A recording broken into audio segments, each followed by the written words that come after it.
ونستعينه ونستغفره ونعوذ بالله من شرور أنفسنا ومن سيئات أعمالنا من يهده الله فلا مضل له ومن يضلل فلا هادي له وأشهد أن لا إله إلا الله وحده لا شريك له وأشهد أن سيدنا ومولانا محمدا عبده ورسوله أرسله بالحق بشيرا ونذيرا وداعيا إلى الله بإذنه وسراجا منيرا فقد قال الله تعالى في كلامه المجيد وفي فرقانه الحميد أعوذ بالله من الشيطان الرجيم بسم الله الرحمن الرحيم وقال ربكم ادعوني أستجب لكم إن الذين يستكبرون عن عبادتي سيدخلون جهنم داخلين صدق الله المولانا العظيم وصدق رسوله النبي الكريم ونحن على ذلك من الشاهدين والشاكرين والحمد لله رب العالمين আমরা সকলে নামাজে যে দুরূদটা পড়ে ওই দুরূদটা পড়ে নিব اللهم صل على محمد وعلى آل محمد كما صليت على إبراهيم وعلى آل إبراهيم إنك حميد مجيد اللهم بارك على محمد وعلى آل محمد كما باركت على إبراهيم وعلى آل إبراهيم إنك حميد مجيد আল্লাহ রব্বুল ইজ্জত ওয়াল জালালের কাছে সিজদা অবনত চিত্তে শুকরিয়া জ্ঞাপন করছি যে মহিয়ান গরিয়ান রব্বে কারীম আমাদেরকে জুমার সালাত আদায়ের জন্য মসজিদে আসার তৌফিক দান করেছেন। আমরা সকলেই বলি আলহামদুলিল্লাহ। দুরুদ ও রহমত বর্ষিত হোক রাহমাতাল লিল আলামিন হযরত মুহাম্মদ মুস্তাফা সাল্লাল্লাহু আলাইহি ওয়াসাল্লামের প্রতি। আল্লাহুম্মা সাল্লি আলাইহি আল্লাহুম্মা বারিক আলাইহি। সম্মানিত মুসল্লিয়ান ইকরাম, আজকের জুমার এই সংক্ষিপ্ত সময় আমরা দোয়ার গুরুত্ব সম্পর্কে আলোচনা পেশ করার চেষ্টা করব ইনশাআল্লাহ। দোয়া সম্পর্কে আমরা ধারাবাহিক কয়েকটি জুমাতেই আলোচনা করব। আজকে হলো দোয়ার গুরুত্ব, যে মুমিনদের জীবনে, মুসলমানদের জীবনে দোয়ার কত গুরুত্ব রয়েছে, আজকে এই সম্পর্কে আলোচনা করব ইনশাআল্লাহ। বাকি জুমাগুলোতে যে সমস্ত নবী রাসূলরা পৃথিবীতে এসেছিলেন তিনারা কি পরিমাণ দোয়া করেছেন, কি দোয়া করেছেন এ সম্পর্কে আলোচনা, এবং এর পরবর্তী জুমাতে দোয়া কবুলের কিছু সময়, এই বিষয়গুলো নিয়ে ইনশাআল্লাহ আমরা আলোচনা করব। তো আজকে কোন বিষয় আলোচনা করব আমরা? বলেন দোয়ার গুরুত্ব। সবাই বলেন কোন বিষয়? দোয়ার গুরুত্ব সম্পর্কে আলোচনা। বিষয় মনে থাকলে না তাহলে আলোচনা মনে থাকবে ইনশাআল্লাহ। আবার বলেন কোন বিষয় আলোচনা করা হবে? দোয়ার গুরুত্ব সম্পর্কে। দোয়ার গুরুত্ব সম্পর্কে প্রথমত একটি হাদিস আর একটি আয়াত বলি। আল্লাহ রাসূল সাল্লাল্লাহু আলাইহি ওয়াসাল্লাম বলেন, আদ-দুআউ হুয়াল ইবাদাহ। আরেকটি বর্ণনাতে এসেছে ইন্নাদ দুআ হুয়াল ইবাদাহ।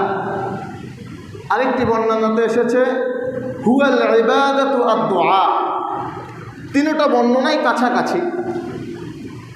এই বর্ণনার অনুবাদও আপনারা জানেন যে আদ-দুআউ হুয়াল ইবাদাহ, দুআই ইবাদত, দোয়াটাই ইবাদত, মানে দোয়া স্বতন্ত্র একটি ইবাদত। এটা আমরা সকলেই জানি। তবে দোয়ার গুরুত্ব যেটা আমরা জানি না সেটা হলো নামাজ যেমন ইবাদত, দোয়াও তেমন ইবাদত। সিয়াম যেমন ইবাদত, দোয়াও তেমন ইবাদত। হজ যেমন ইবাদত, যাকাত যেমন আলাদা পৃথক স্বতন্ত্র একটি ইবাদত, দোয়াও তেমন আলাদা পৃথক স্বতন্ত্র একটি ইবাদত। এই হলো দোয়ার গুরুত্ব। তো দোয়ার গুরুত্বে যে জিনিসটা আমরা মিস্টেক করি, দোয়া বলতে আমরা যেটা বুঝি যে আমরা আল্লাহর কাছে চাইবো, আল্লাহ আমাদেরকে দেবেন। তো চাইতে চাইতে এক পর্যায়ে চিন্তা করি যে আমি তো মালিকের কাছে চাইলাম কিন্তু মালিক তো আমাকে দিলেন না, তখনই আমি দোয়া থেকে মুখ ফিরিয়ে নিলাম। তো যদি দোয়াকে আমি নামাজের মতো স্বতন্ত্র ইবাদত মনে করতাম তাহলে কখনোই আমাদের চাওয়া পাওয়া এমন হতো না যে আমরা আল্লাহর কাছে চাইলাম, আল্লাহ আমাকে দিল না, এজন্য আমি দোয়া থেকে মুখ ফিরিয়ে নিলাম।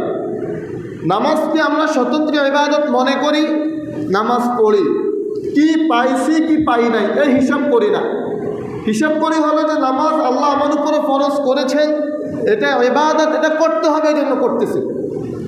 রমাদান মাসে সিয়াম আল্লাহ আমাদের উপরে ফরজ করেছেন, এটা রাখতে হবে, এই জন্য রাখতেছি।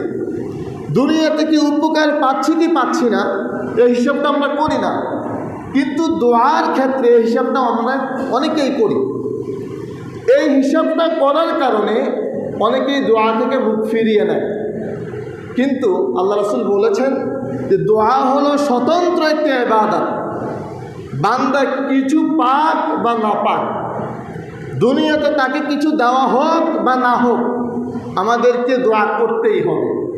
কেননা আল্লাহ রাসূল বলেছেন দোয়া হলো ইবাদত। তো দোয়া সম্পর্কে আমাদের মিস্টেক একটা কনসেপ্ট আছে যে দোয়া মানে হলো আল্লাহ দিবেন, না দিলে দোয়ার প্রয়োজন নাই। বিষয়টা এমন নয়। দোয়া সব সময় রবের কাছে করতে হবে। কেন? কারণ দোয়া হলো স্বতন্ত্র ইবাদত। এবার আসেন একটি হাদিস বললাম দোয়ার গুরুত্ব, আরেকটি আয়াত, অসংখ্য আয়াত আছে। সবচাইতে চমৎকার দোয়া সম্পর্কে সবচাইতে গ্রহণযোগ্য আয়াত, যে আয়াত শুনলে কোনো ইমানদার, কোনো মুসলমান, কোনো মুমিন কখনো রব থেকে নিরাশ হয়ে যেতে পারে না। তার অন্তরে যদি এটা ঢুকে যায় যে আমার মালিক কি বলেছেন, এটা আমার রব এটা বলেছেন আর আমি দোয়া থেকে গাফেল, এটা কোনো মুসলমান করতেই পারে না। কি সে আয়াত? সূরাতুল জুমারে আল্লাহ রাব্বুল আলামিন বলেন, وَقَالَ رَبُّكُمُ ادْعُونِي أَسْتَجِبْ لَكُمْ إِنَّ الَّذِينَ يَسْتَكْبِرُونَ عَنْ عِبَادَتِي سَيَدْخُلُونَ جَهَنَّمَ دَاخِرِينَ। কোরআনের এই বাণী কার বাণী? এই আয়াত কার আয়াত? এই বাণী কার বাণী? আল্লাহ বলেছেন। আমি আয়াত আপনাদের সামনে তেলাওয়াত করলাম, এবার অনুবাদ করি, দেখেন আপনার অন্তর পর্যন্ত পৌঁছায় কিনা। আল্লাহ কি বলেন? ওয়াকালা রাব্বুকুম উদউনি, বান্দা তোমরা তোমাদের রবকে ডাকো। আমাদের রবকে আল্লাহ। আল্লাহ বলেন যে বান্দা তোমরা তোমাদের রবকে ডাকো। আস্তাজিব লাকুম, তুমি কি ধনী না গরিব, তুমি কি রাজা না প্রজা, তুমি কি সাদা না কালো, তোমার স্ট্যাটাস কোথায়, এটা তোমার রব দেখবেন না। তুমি যদি তোমার রবকে ডাকো, আস্তাজিব লাকুম, তোমার রব তোমাকে বলছে যে তোমার মালিক তোমার ডাকে অবশ্যই সাড়া দেবেন। সুবহানাল্লাহ। আপনি বুঝতে পেরেছেন যে আপনি যদি আল্লাহকে ডাকেন তাহলে আল্লাহ আপনার ডাকে কি করবেন? সাড়া দিবেন। এই আয়াত নিয়ে কোনো সংশয় আছে? এই আয়াত কোরআনের আয়াত। এই আয়াত কোন জায়গার আয়াত? এই আয়াত বলেছেন কে? আল্লাহ বলেছেন যে বান্দা আমাকে ডাকো, আমি তোমার ডাকে অবশ্যই সাড়া দেব। কি সকাল, কি দুপুর, কি সন্ধ্যা, কি রাত, কি বনরাত, যখনই ডাকবে বান্দা তখনই সাড়া দিব। কোনো সমস্যা নাই, কারো দ্বারস্থ হওয়া লাগবে না তোমাকে। কোনো পীর মুর্শিদের, কোনো হুজুরের কারো দ্বারস্থ হওয়া লাগবে না। আমি রব তোমাকে গ্যারান্টি দিচ্ছি। প্রধানমন্ত্রী যদি আপনাকে বলে যে তুমি আসো আমার কাছে, আমি তোমার ডাকে সাড়া দিব, আপনি তো কোনো আর কার দ্বারস্থ হওয়া দরকার নেই। প্রধানমন্ত্রী আপনাকে বলে ফেলছে আপনার দ্বারস্থ প্রয়োজন আছে, কেন? চলে যাবেন তার বাসভবনে। রব আপনাকে বলছে, যেই রব এই আসমান এই জমিন সৃষ্টি করেছেন, যেই রব আমাদের খেদমতে সমগ্র দুনিয়া সৃষ্টি করে রেখেছেন, সেই রব বলছেন যে বান্দা উদউনি, আমাকে ডাকো, আস্তাজিব লাকুম, আমি তোমাদের ডাকে সাড়া দিব। এবার যদি কেউ দোয়া থেকে মুখ ফিরিয়ে নেয়, আল্লাহ কি বলে?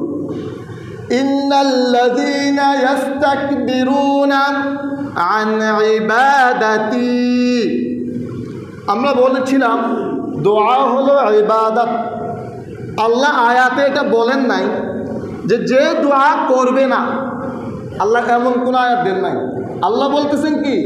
ইন্নাল্লাযীনা ইস্তাকবিরুনা আন ইবাদাতি, যারা আমার দাসত্বের ক্ষেত্রে, যারা আমার কাছে দোয়া করার ক্ষেত্রে মুখ ফিরিয়ে নিল, অহংকার প্রদর্শন করলো, দোয়া করলো না। আপনি যদি দোয়া না করেন, রবকে না ডাকেন, রবের কাছে সাহায্য না চান, তাহলে আল্লাহ বলেছে আপনি অহংকার করতেছেন। আপনার মনে কি আছে? অহংকার আছে। আল্লাহ যখন এটা জানালো আপনাকে, আমাদেরকে, যে বান্দা আমাকে ডাকো, তোমাদের ডাকে সাড়া দেব, এরপরেও আপনি যখন আল্লাহকে না ডেকে আপনি কোন মাজারে দ্বারস্থ হচ্ছেন, অন্য কোনো উসিলার দ্বারস্থ হচ্ছেন, তখন আল্লাহ যেন আপনাকে এটা বলছে, ইন্নাল্লাযীনা ইস্তাকবিরুনা আন ইবাদাতি, বান্দা আমি তোমাকে জানালাম যে তুমি আমাকে ডাকো, আমি তোমার ডাকে সাড়া দিব। এরপরে তুমি যখন অহংকার বশত আমার থেকে মুখ ফিরিয়ে নিলে, সায়াদখুলুনা জাহান্নামা দাখিরিন, বান্দা এটা জেনে রাখো, আমি অবশ্যই তোমাকে জাহান্নামে প্রবেশ করাবোই করাবো। তার মানে হলো দোয়া সম্পর্কে একটি হাদিস আপনাদেরকে জানালাম। দোয়া হলো স্বতন্ত্র একটি ইবাদত, এজন্য আমাদেরকে দোয়া করতেই হবে। দোয়ার গুরুত্ব সম্পর্কে স্পেশাল একদম সর্বোচ্চ মর্যাদাধারী একটি আয়াত জানালাম। অনেক আয়াত আছে, সে আয়াতের মধ্যে আল্লাহ বলেছেন যে আমার বান্দার যেই হালাতে থাকুক না কেন, সর্ব অবস্থায় বান্দার মর্যাদা যে পর্যায়ে থাকুক না কেন, সর্ব অবস্থায় আমার বান্দা যখনই আমাকে ডাকবে তখনই আমি আমার বান্দার ডাকে সাড়া দিব। দোয়া সম্পর্কে দ্বিতীয় আরেকটি আয়াত আল্লাহ বলছেন, ওয়া আন্নাল মাসাজিদা লিল্লাহ ফালা তাদউ মা'আল্লাহি আহাদা। সিজদা করতে হবে একমাত্র কাকে? কাকে? আরো জোরে বলেন, সিজদার হকদার একমাত্র কে? আল্লাহ। আল্লাহ ছাড়া এই মস্তক আর কারো কাছে নত হবে না। তাজিমে সিজদার নামে মাজার পূজারীরা যে সিজদা নেয়, এই সিজদা শিরকের সিজদা। কেউ যদি এমন সিজদা দেয়, সে ঈমান হারিয়ে ফেলবে। কোন তাজিমে সিজদা দুনিয়াতে নাই। ওই সিজদা আসমানে ছিল, সেটাও ফেরেশতা দিয়েছে আদম আলাইহিস সালামকে। ওই সিজদার দ্বারা ফেরেশতাদের চাইতে মানুষের মর্যাদা আরো সমুন্নত হয়েছে। এই মাজার পূজারীরা এই সিজদাকে তাদের আয়ত্তে নিয়ে তারা বলে যে তাজিমে সিজদা। কোনো তাজিমে সিজদা চলবে না ইসলামে। ইসলামে তাজিমে সিজদা বলতে দুনিয়াতে আসমানের নিচে জমিনের উপরে কোনো সিজদা নাই রবকে ছাড়া। আল্লাহকে সিজদা দেওয়া ছাড়া আর কোনো সিজদা নাই। তো আল্লাহ বলছেন, ফালা তাদউ মা'আল্লাহি আহাদা, বান্দা আমাকে ছাড়া আমার সাথে আর কাউকে ডাকবে না। আহাদা মানে হলো আর কাউকেই ডাকা যাবে না, একমাত্র কেবলমাত্র কাকে ডাকতে হবে? আল্লাহকে ডাকতে হবে, আর কাউকে ডাকা যাবে না। যদি আপনি আল্লাহর সাথে আর কাউকে ডাকেন, আল্লাহ বলছেন যে আপনি শিরিক করলেন। নাউযুবিল্লাহ। শিরিক করা মানে কি? ইন্না শিরকা লাযুলমুন আযীম, শিরিক হলো সবচাইতে বড় জুলুম। শিরিক কেমন জুলুম? ছোট জুলুম না বড় জুলুম? বড় জুলুম। জুলুম, জুলুম 3 প্রকার। জুলুম কয় প্রকার? 1, নিজের সাথে জুলুম। 2, স্রষ্টার সাথে জুলুম। 3, সৃষ্টির সাথে জুলুম। জুলুম কয় প্রকার? 1, নিজের সাথে। 1, কার সাথে? 2, সৃষ্টির সাথে, স্রষ্টার সাথে। 2, কার সাথে? 3, সৃষ্টির সাথে। আমাদের এই বিশ্বে প্রথম 2 প্রকার বাদ, নিজের এবং স্রষ্টার। সৃষ্টির সাথে কত যে জুলুম চলে, কি বহির্বিশ্ব আর কি আমাদের এই দেশ। সৃষ্টির সাথে জুলুম হয় কি হয় না? কম হয় না বেশি হয়? অনেক জুলুম, অনেক জুলুম। আজ আমাদেরকে বলে যে এই সম্পর্কে আলোচনার দরকার নাই, আলোচনা করলে কি হবে? বিপদ আসতে পারে। আমি ব্যক্তিগতভাবে মনে করি যে ইমাম, যে খতিব এটা মনে করে যে মিম্বার থেকে হকের পক্ষে কথা বললে জুলুমের শিকার হতে পারে, এজন্য হক কথা বলবে না, কাটছাট করে কথা বলবে, তিনি ইমামের যোগ্যতাকে হারিয়ে ফেলছেন। তিনার খতিবের যোগ্যতা তার নাই। যদি থাকতো তিনি রাসূলের এই মিম্বারে বসে হক কথা অবলীলায় বলতেন, আল্লাহকে ভয় করে হক কথা বলতেন। কেননা আল্লাহ রাসূল বলেছেন, উলজিমা ইয়াউমাল কিয়ামাতি বিলিজামিন মিনান নার, যে ব্যক্তি হককে গোপন করবে, হক বলবে না, কিয়ামতের ময়দানে তার এই জিহ্বাকে আল্লাহ রাব্বুল আলামিন কেটে দিবেন। আমার মসজিদের মুসল্লি ভাইয়েরা, দুনিয়ার এই জীবন স্থায়ী জীবন না অস্থায়ী জীবন? স্থায়ী না অস্থায়ী? পরকালের জীবন স্থায়ী জীবন না অস্থায়ী জীবন? আমরা সেই স্থায়ী জীবনে শান্তি পাওয়ার জন্যে অস্থায়ী জীবনকে কোরবানি করতে প্রস্তুত, কোনো সমস্যা নাই, আলহামদুলিল্লাহ।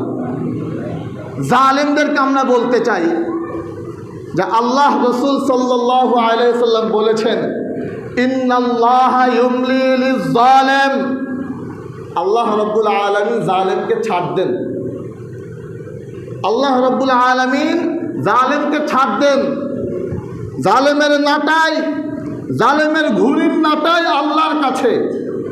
জালেম যখন জুলুম শুরু করে তখন আল্লাহ জালেমকে সুযোগ দেন, জালেমের জুলুমের সর্বোচ্চ পর্যায় পর্যন্ত যাতে উঠে যেতে পারে।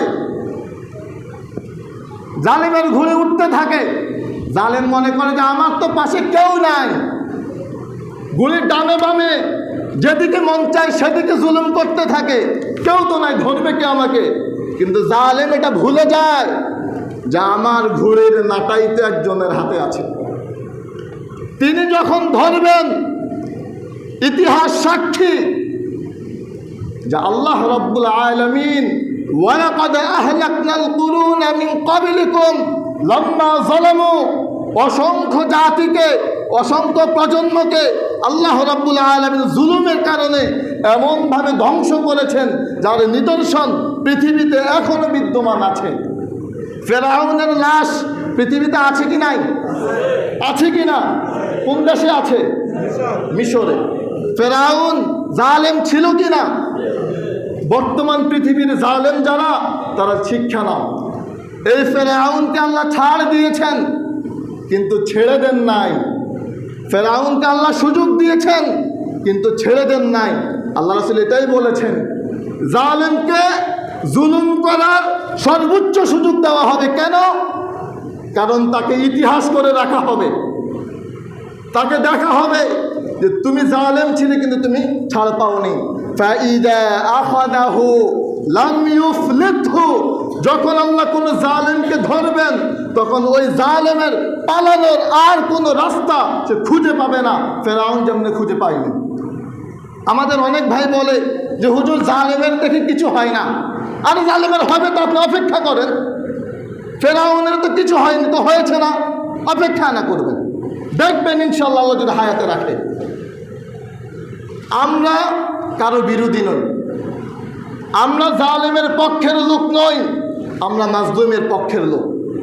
আপনারা জালেমের পক্ষের না মাজলুমের পক্ষের? আমি আপনাকে এটা বোঝানোর কোনো প্রয়োজন নাই যে কে জালেম কে মাজলুম। আপনাকে আল্লাহ আকল দিয়েছে না, আপনি বুঝে নেন কে জালেম কে মাজলুম। আমি আপনাকে নাম বলে কেন বলতে হবে যে অমুকে জালেম অমুকে মাজলুম? আরে আপনার বিবেকের কি হয়েছে? আপনার বিবেক কই? আপনার বিবেক দিয়ে আপনি বুঝে নেন যে কে জালেম কে মাজলুম, কে মানুষের উপরে জুলুম করে, আপনি বুঝে নেন। তো আমরা কেন বলি?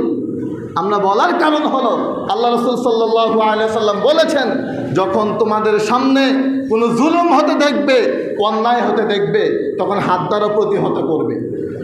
আমরা হাত দ্বারা প্রতিহত করার চেষ্টা করবো ইনশাআল্লাহ।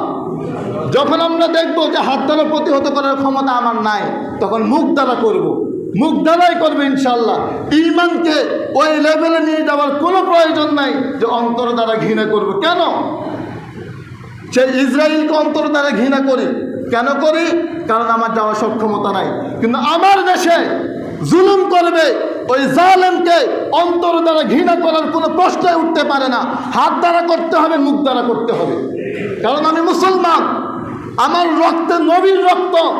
আল উলামা ওয়ারাসাতুল আম্বিয়া, নবীগণ আলেমগণ নবীগণের উত্তরাধিকারী।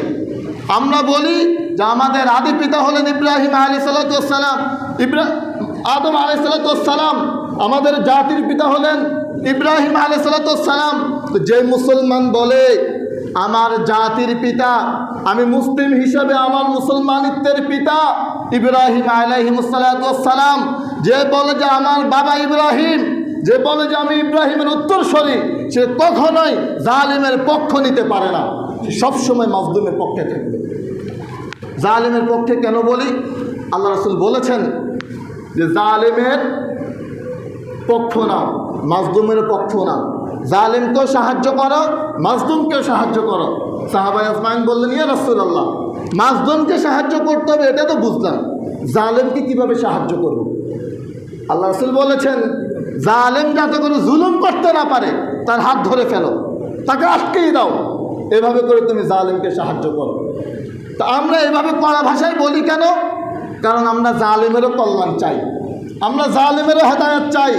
আমরা চাই জালিমও হেদায়েত প্রাপ্ত হয়ে জান্নাতে চলে আসুক। আমরা সেটা চাই বলেই আমরা জালিমকে এভাবে কড়া ভাষায় বলি যে জালিম, জুলুম বন্ধ করে দাও, তাওবা করো, রবের পথে ফিরে আসো, মানুষের উপরে জুলুম করিও না। কেননা তুমি যদি জুলুম করে জেনে রাখো, ইত্তাকি দাওয়াতাল মাজলুম, মাজলুমের বদদুয়াকে ভয় করো। ফাইন্নাহা লাইসা বাইনাহা ওয়া বাইনাল্লাহি হিজাব, মাজলুমের বদদুয়ার সাথে আল্লাহর সাথে কোনো পর্দা থাকে না। মাজলুম যখন বদদুয়া করবে, আল্লাহ ওই দোয়াকে কবুল করে নেন। আজ হোক আর কাল হোক, এর প্রতিদান আল্লাহ দেবেনই দিবেন। ভাইয়েরা আমার, একটা ঘটনা বলি। মুসা আলাইহিস সালাম, এই ঘটনা আমি কোথাও পাই না, শুনেছি। সত্যতা আমাকে জিজ্ঞাসা করলে আমি বলতে পারবো, তবে শিক্ষা আছে বলে ঘটনা বলতেছি। মুসা আলাইহিস সালাম একবার আল্লাহকে জিজ্ঞাসা করলেন যে আল্লাহ, গুনাহ করে একজনে, অপরাধ করে একজনে, শাস্তি তো মাঝে মাঝে সবাইকে দেন, এটা কেন দেন? তো আল্লাহ বলেছেন যে মুসা দাও, কিছুদিন পরে নাও। একদিন মুসা আলাইহিস সালাম হাঁটতেছিলেন রাস্তা দিয়ে, একটা পিপিলিকা ভিতরে দিয়ে ঢুকে তিনার জায়গা মতো কামড় দিলেন। রাগে তিনি সকল পিপিলিকাকে মেরে ফেললেন। তখন আল্লাহ বললেন, হে মুসা, পিপিলিকে কামড় দিয়েছে কয়টা? বললো যে আল্লাহ একটা। তো সবগুলো মেরে ফেললে দে। আল্লাহ রাগে মেরে ফেলছি। আল্লাহ বলছেন যে মুসা, আমি আল্লাহ এমন রাগ করি, কিন্তু আমি সবসময় ধ্বংস করে দিই না, আমি সুযোগ দিই, তাওবা করে ফিরে আসার সুযোগ দিই। আর যদি জালেমের পক্ষ নেন, জালেমকে সাহায্য করেন, আর মাজলুমের বিপরীত থাকেন, তবে এটা জেনে রাখেন, আল্লাহ যখন দেবেন, আল্লাহ যখন আযাব দিবেন, তখন আল্লাহ সবাইকেই দিবেন, জালেমকেও দিবেন, মাজলুমকেও দিবেন। বৃষ্টি যখন হয় তখন সকলের উপরেই হয়, আযাব যখন নামবে তখন সকলের উপরেই নামবে। এজন্য সময় থাকতে আল্লাহর পথে ফিরে আসা, সময় থাকতে জালেমদেরকে প্রতিহত করা। আল্লাহ রাব্বুল আলামিন আমাদেরকে বুঝার তৌফিক দান করুন। তো বলছিলাম যে আয়াত থেকে চলে গেলাম ওদিকে। আল্লাহ রাব্বুল আলামিন বলেছেন যে আমার ইবাদতের সাথে কাউকে শরীক করবে না, আহাদা, কাউকেই শরীক করা যাবে না। এই আহাদা শব্দটার মধ্যে সবচাইতে যে ব্যক্তিটার নাম বললে আর সবাই এমনিতে বাতিল হয়ে যায় সেটা হলেন মুহাম্মাদুর রাসূলুল্লাহ সাল্লাল্লাহু আলাইহি ওয়াসাল্লাম। তিনার কাছেও কোনো সাহায্য চাওয়া যাবে না, তিনার কাছেও সন্তান চাওয়া যাবে না। সব কিছু চাইতে হবে কার কাছে? আল্লাহর কাছে। সব কিছু দেওয়ার মালিককে আল্লাহ। এই হলো দোয়ার গুরুত্ব। দোয়া সম্পর্কে আরও অনেক কথা বিস্তারিত আছে, গুরুত্বপূর্ণ তিনটা টপিক বলি। আর দুনিয়ার স্রষ্টা আর সৃষ্টির মধ্যে একটু পার্থক্য। দুনিয়াতে আপনি যদি কারো কাছে গিয়ে চান যে ভাই আমি বিপদে পড়েছি, আমাকে কিছু টাকা দেন, আজকে চাইছেন হয়তো আপনাকে কিছু টাকা দিল, কালকে চাইছেন আবার দিল, এর পরের দিন চাইছেন এবার আর দিতে চাইবে না। আপনার কাছে আপনি শুধু চিন্তা করেন না, আমার কাছে যদি কেউ লাগাতার 10 দিন এসে চাইতে থাকে আমি বিরক্ত হয়ে যাব, ধমক দেব যে যা আমার সামনে আর আসবি না। এটা হলো সৃষ্টির ফিতরা, যে মানুষের কাছে যদি কয়েকবারই চাওয়া হয় মানুষ বিরক্ত হয়ে যায় আর দিতে চায় না। কিন্তু আল্লাহ রাব্বুল আলামিনের ফিতরাত কেমন? মাল্লাম ইয়াসআলিল্লাহ ইয়াগদাব আলাইহি, কেউ যদি আল্লাহর কাছে না চায় তাহলে আল্লাহ রাগান্বিত হন। সুবহানাল্লাহ। আল্লাহর কাছে না চাইলে আল্লাহ কি হন? রাগান্বিত হন। তার মানে কার কাছে চাইতে হবে? আল্লাহর কাছে চাইতে হবে। এক ব্যক্তি গরিব মানুষ আরেক বাদশার কাছে গেছে ভিক্ষার জন্য, বাদশা প্রায় তাকে ভিক্ষা দেয়। তো আজকে চিন্তা করলো যে আজকে বাদশার কাছে একটু আগে আগে যাই, যাতে ভিক্ষাটা দ্রুত নিয়ে নিতে পারে। গিয়ে দেখলো যে বাদশাহ মুনাজাত করে বসে আছে। বসে বসে সে বলতেছে যে আল্লাহ আমি তো মানুষকে সাহায্য করি, আল্লাহ আপনি আমাকে ধন সম্পদ আরও বাড়িয়ে দেন, আমি যাতে মানুষকে আরও অঢেল দিতে পারি। ওই গরিব ব্যক্তিটা শুনে ফেললো। সে শুনে সে চিন্তা করলো, আর আমি কার কাছে চাইতেছি? আমি যার কাছে চাইতে আসলাম সে তো দেখে আরেকজনের কাছে চায়। সে যেহেতু তার কাছে চায়, আমিও তার কাছে চাই না, আমি ওই ব্যক্তির কাছে কেন চাইব? এটা হলো মাল্লাম ইয়াসআলিল্লাহ ইয়াগদাব আলাইহি। চাইতে হবে কার কাছে? না চাইলে আল্লাহ রাগান্বিত হন। এটা হলো দোয়ার গুরুত্ব। এখন আপনার কথা হতে পারে যে আমি যদি চাইতেই থাকি আল্লাহ আমাকে কি এত দিতেই থাকবেন, দিতে দিতে কি ভান্ডার খালি হয়ে যাবে? দেখেন চমৎকার এক হাদিস, এত দারুণ হাদিস। আল্লাহ রাব্বুল আলামিন হাদিসে কুদসিতে বলছেন ইয়া ইবাদি। হাদিসের শুধু শব্দগুলোর দিকে খেয়াল করেন, তাহলে আর জীবনে আল্লাহর কাছে চাইতে কখনো আমাদের আর সমস্যা তৈরি হবে না। সব সময় আল্লাহর কাছে চাইতে পারবো। কি বলে? ইয়া ইবাদি, আল্লাহ বলেন হে আমার বান্দারা, লাউ আন্না আউওয়ালাকুম, তোমাদের প্রথম মানুষ থেকে, ওয়া আখিরাকুম, তোমাদের সর্বশেষ মানুষ পর্যন্ত। বোঝা যায় আদম আলাইহিস সালাতু ওয়াস সালাম থেকে পৃথিবী ধ্বংস হয়ে যাওয়া পর্যন্ত সর্বশেষ মানুষ। এই সকল মানুষ, ওয়া ইনসাকুম ওয়া জিন্নাকুম, সমস্ত মানুষ সমস্ত জিন, কামু ফি সাঈদিন ওয়াহিদিন, যদি একটা ময়দানে জমায়েত করে দেওয়া হয়, পৃথিবীর সকল মানুষ সকল জিন যদি একটা মাঠে জমা করে দেওয়া হয়, ফাসআলুনি, আর সবাই যদি সবার চাহিদাগুলো আমার কাছে বলতে থাকে যে আল্লাহ আমার টাকা লাগবে, আল্লাহ আমার বাড়ি লাগবে, আল্লাহ আমার গাড়ি লাগবে, আল্লাহ আমার চাকরি লাগবে, আল্লাহ আমার স্ত্রী লাগবে, আল্লাহ আমার ব্যবসা বাণিজ্যে উন্নতি লাগবে, আল্লাহ আমার ছেলে সন্তান লাগবে, এভাবে করে সবাই সমর্থ করে চাইতে আসে। আল্লাহ বলেন মানুষরা সবাই যদি চায়, জিনেরা সবাই যদি চায়, ফাআতাইতু কুল্লা ইনসানিন মাসআলাতাহু, আমি যদি তাদের সকলের সকল চাওয়াগুলোকে পূরণ করে দেই, মা নাকাসা যালিকা মিম্মা ইনদি ইল্লা কামা ইয়ানকুসুল মিখিয়াতু ইযা দাখালাল বাহর, একটা সুইকে সমুদ্রে ডুবিয়ে দিলে ওই সুইয়ের মাথাতে করে পানি উঠে আসলে সমুদ্র থেকে যতটুকু পানি কমে যায়, আমি যদি এই সমস্ত মানুষের চাওয়া পাওয়া, সমস্ত জিনের চাওয়া পাওয়াগুলোকে পূরণ করে দেই, তাহলে আমি রবের ভান্ডার থেকে ওই পরিমাণ সম্পদও কমে যাবে না। সুবহানাল্লাহ। মনে করেন এই পুকুরে আপনি যদি একটা সুই ডুবালেন আর উঠালেন, পুকুর থেকে কতটুকু পানি কমলো এটা কেউ বলতেও পারবে না। আর সেখানে রব উদাহরণ দিলেন হলো সমুদ্র। সমুদ্রের মধ্যে যদি আপনি সুই ডুবান, সুই উঠালেন, আগাতে করে যতটুকু পানি আসলো, সমুদ্র থেকে যতটুকু পানি কমলো, আল্লাহ বলেন যে আমার ভান্ডার থেকে এতটুকু কমবে না যদি আমার বান্দার সকল চাওয়াগুলোকে আমি আল্লাহ পূরণ করে দিই। তার মানে চাইতে কোনো সমস্যা আছে আমাদের ভাই? কোনো সমস্যা নাই। এবার আসেন যে চাইলে তো রব দেয় না। দোয়া সম্পর্কে এই কথাটা আপনার দিলে ঢুকিয়ে নেন যে আল্লাহ রব্বুল আলামিন যাকে দোয়া করার সক্ষমতা দিয়ে দিয়েছেন, যাকে দোয়া করার ক্ষমতা দিয়ে দিয়েছেন, যেই দোয়া করতে পেরেছে তার কোনো লস নাই। তার এই দোয়ার প্রতিদান সে পাবেই পাবে। বলেন দোয়ার প্রতিদান সে কি পাবেই পাবে? এভাবে বলেন, বলেন দোয়ার, আচ্ছা আমার সাথে শব্দে শব্দে বলেন, বলেন দোয়ার প্রতিদান আমি পাবই পাবো, অবশ্যই পাবো। এবার আসেন যে কিভাবে পাবেন। দোয়ার প্রতিদান আপনাকে দেওয়া হবেই হবে। দোয়ার প্রতিদান তিনভাবে দেওয়া হয়। কয়ভাবে?